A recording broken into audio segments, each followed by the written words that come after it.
Jama'a mai tambaya ta farko yake cewa assalamu alaikum wa rahmatullah. Allah ya ji dan iyayen malam da na alaramma ya sanya aljannatul firdausi ce makoma. Amin ya hayyu ya qayyum. Yake cewa malam dan Allah hasau a daure a amsa min tambaya ta Allah ya bada iko amin. To har yanzu kaga ka karanta masa. Kaga yanzu ka ba su satan an san kenan. To bismillah. Malam menene hukuncin kudin tsintuwa alhali kana cikin sananin bukata? Saboda da masoyin ka dan Allah kuma takwaranka Isa Sa'id Saleh daga Jos.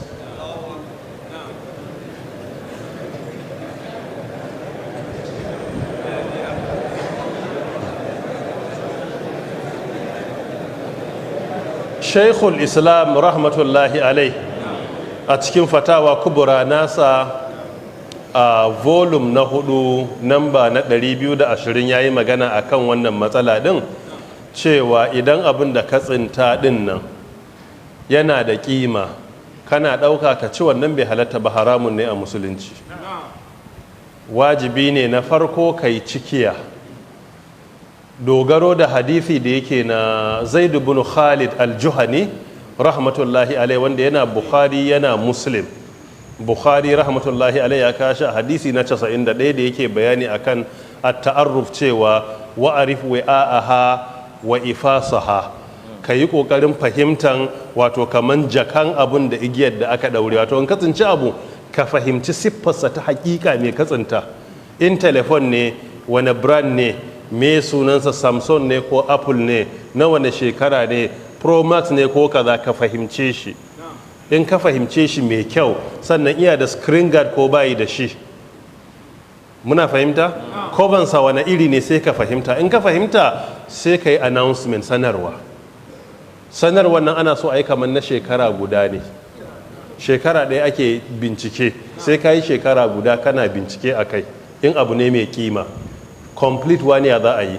Malamai suka ce wajen ma yin waniya shine za ka samu kaman inda jama'a suke taruwa kaman sau 2 a wata ko sau 3 a wata, mafi kankan da sau 1 a wata, sai ka ce da Allah na tsinci wata waya, in akwai wanda yadda wata waya ta samu na bukatan ya zo ya bayani, ko ka ce na yi tsintuwan wani abu na muhimmi da ake yawo da shi a aljihu daga lokaci zuwa lokaci, in akwai wani wanda na sai bata to sai ya zo ya yi bayani.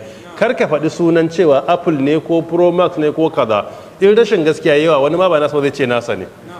Kuma kar ka yi irin bayani irin yadda na ji ana ba da labari a gida cewa wai wani ne ya tsintuwa sai ya samu jama'a sai ya ce musu ka yadda abinka, ya ce e, kudi ne, ya ce na'am, a bakan leda ne, ya ce e, naira 11,000 e, yan kaza kaza, ya ce e, har ma da kaza a cikin ledan, ya ce e haka ne sai ya ce to ban tsinta ba, ya ce a ka tsinta.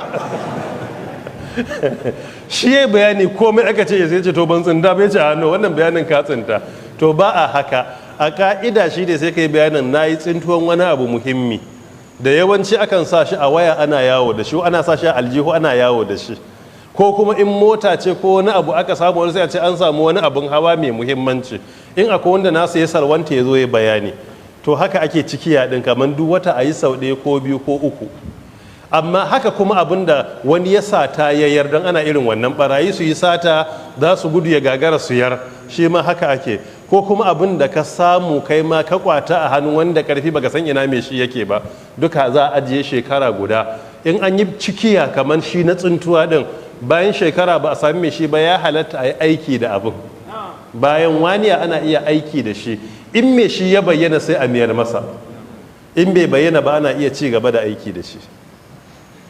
Sheikhul Ibn Uthaymin rahimahullahu ta'ala ya ce in abu mara daraja ne ba sai an yi wannan bata lokaci ana cikiya ba, kamar yadda ya faɗa cikin Sharhul Mumti ala Dadul Mustaqni mujalladi na 10 namba na 369, ya ce idan abun ba mai matukar muhimmanci ba ne, ba mai muhimmi ba, ana yaki da shi, kamar ka tsinci dibino kwaya ɗaya ko lemo kwaya ɗaya ko ɗan biskit haka, ko kuma irin asuwaki a cikin ledansa irin ɗan saudin nan ka zo ka tsinci kwaya ɗaya, ko kuma naira 10 ko naira 20 misali, kaga abubuwa ne da ba su da wani kima mai girma, ko a wurin talaka ya san naira 10 a yanzu tun da dai ba za ta kosar da mutum ba, ai ba ta da kima.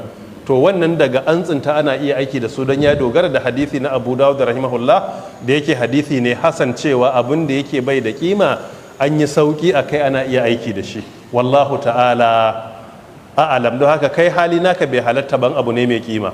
Ai mun ga yan agaji da yan keken nafif da suke tsuntuwa su yi cikiya, dalilin wannan sai Allah ya kawo musu alherin da ya fi abin da ma suka yi cikiya.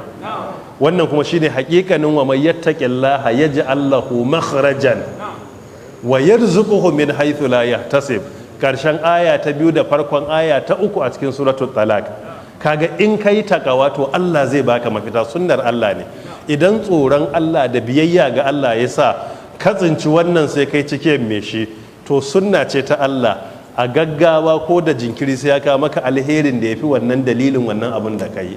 Don haka kada ka rike ka yi cikiya, wannan tsoron Allah ɗin da ya sa kai Allah zai baka mafita, kai kuma na abun da ya dame ka, don babinsu daban. Wannan tsuntuwa ne, wajibi ne ka yi cikiya. Wallahu ta'ala a'alam.